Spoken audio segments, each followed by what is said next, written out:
WordPress is a high-profile target for hackers across the globe. It's a very well-known piece of software, and many attackers have found vulnerabilities that allow them to deface or destroy WordPress sites, and potentially even more dangerous attacks.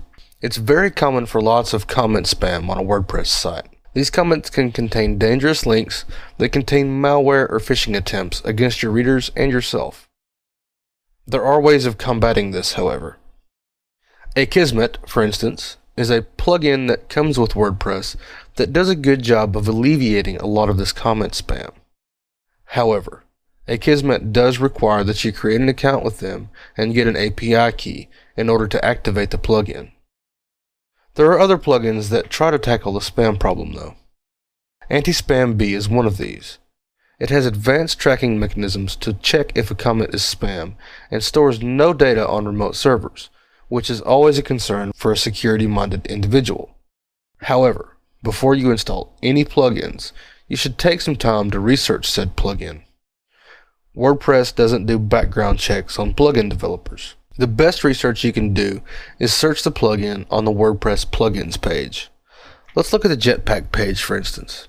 The part we're most interested in is the ratings column. Jetpack has 3.8 out of 5 stars, which sounds worse than it is. If we go and look at the 1-star reviews, we can see that most of these are people having issues with conflicts with other plugins or themes. That's not necessarily the plugin's fault, and these ratings should primarily be dismissed, especially if there are replies from the developer asking for more information so that whatever issue was encountered can be fixed. Remember, software is a fickle animal and it doesn't always work as described. There are lots of variables at play, especially in WordPress, and just because something doesn't quite work correctly doesn't mean that it's broken and will never be fixed. It simply means that there is further development to be done to iron out those bugs. No developer can test their plugin against every theme and every other plugin on the market. Be kind to the plugin developers and they will be kind to you, usually.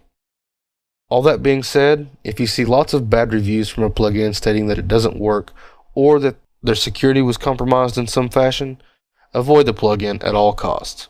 The rating system for WordPress is quite good, and there are plenty of people that actively review plugins often, so it's wise to rely on the experience of others in this case. Also, never install a plugin that did not come from the WordPress search unless you're very sure that it is trustworthy. A simple Google search should give you those answers. That's the basics of plugins. I hope that you can now feel confident enough to go out, try some plugins, and make some interesting sites with them. Our next chapter will focus on users and roles.